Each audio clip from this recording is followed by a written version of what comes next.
Welcome to this DelftStack tutorial video. Today, we will learn how to use the Performance tab in Chrome Developer Tools to open your website and press the right key on your mouse and go to Inspect.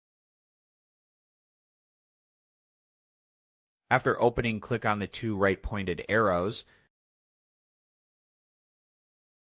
and click on Performance. Press the record button,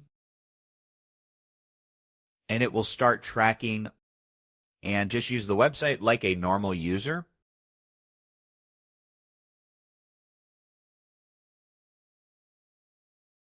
After using for some time, click Stop. DevTools will display timeline of all the activities, including the paste loading script and rendering.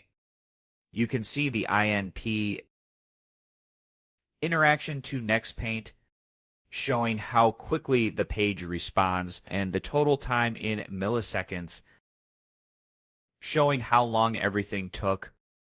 And that's it. Thanks for watching. And don't forget to check out the next DelftStack tutorial videos.